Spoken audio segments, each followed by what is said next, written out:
পুজোর সরকারি অনুদান হাতানোর চেষ্টার বিরুদ্ধে অভিযোগ কমিটির। রায়গঞ্জ থানার অন্তর্গত কেশুরা গ্রামের কেশুরা দাসপাড়া স্মৃতি সংঘের দুর্গাপূজা দীর্ঘ বছর ধরে হয়ে আসছে। এর মাঝে 17 বছর ধরে এই পুজো পরিচালনা করে আসছেন স্থানীয় মহিলারা।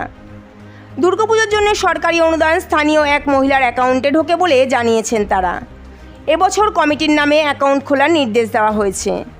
এরই মধ্যে কিছু স্থানীয় ব্যক্তি সরকারি অনুদান নিজেদের অ্যাকাউন্টে নেওয়ার চেষ্টা করছে বলে অভিযোগ।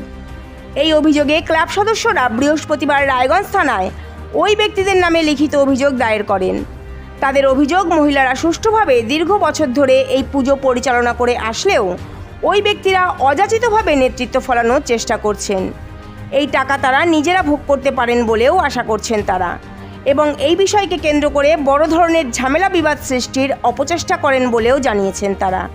পুজোর আগ মুহূর্তে এই ধরনের ঘটনায় রীতিমতো ক্ষুব্ধ গ্রামবাসী সহ পূজা কমিটির মহিলা সদস্যরা। আপনার নাম আর পুজো কমিটি কি দায়িত্বে আছেন? আমার নাম অঞ্জনা দাস, পুজো কমিটি। থানায় এসেছেন আপনারা কি কারণে?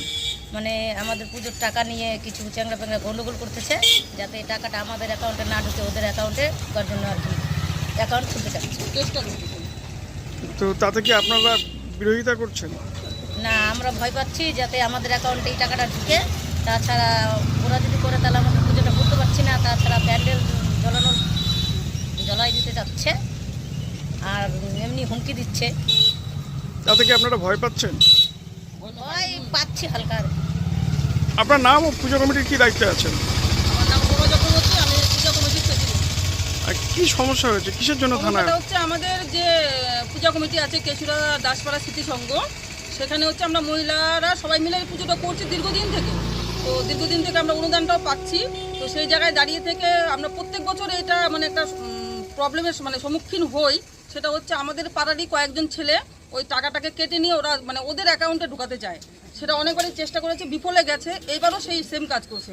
কিন্তু আরও আমরা অনেক হুমকি পাই যে আমাদের প্যান্ডেল জ্বালিয়ে দেওয়া হবে, আমাদের পুজো করতে দেওয়া হবে না, ওই মন্দিরে পুজো করতে দেওয়া হবে না, এরকম অনেক রকমেরই আমাদের উপরে কথাবার্তা আসে।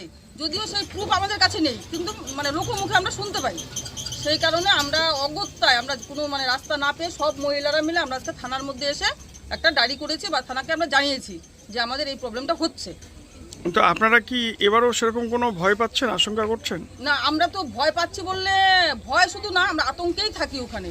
আমরা হয়তো কোনো একটা কথা বলার আগেও 10 বার ভাবি যে কথাটা বলছি, কথাটা ওদের কানে গেলে ওরা আবার কী করবে না করবে। আর সব থেকে বড় কথা, আমি নিজে প্রমাণ আছি যে ওরা বারবার থানায় আসছে, থানায় এসে আমাদের নামটা কাটানোর কথা বলছে। বা আমাদের একটাই প্রশ্ন যে ওদের প্রবলেমটা কি, আমাদের প্রতি ওদের প্রবলেমটা কি, আমাদের অ্যাকাউন্টে টাকাটা ঢুকলে ওদের প্রবলেমটা কি। পুজোটা তো হচ্ছে, এমন তো না যে পুজোটা হচ্ছে না, পুজোটা তো হচ্ছে, তাহলে ওদের প্রবলেমটা কি? তো আমরা নিজেদেরকে, আমরা মহিলারা যেহেতু আছি, আমরা নিজেদেরকে সেফটি মনে করছি না ওই জায়গাটার মধ্যে। আমরা বাড়িতে একা একা থাকি, এবার কখন কে গিয়ে কী করবে না করবে, সে কারণে আমরা থানায় আসতে বাধ্য হই।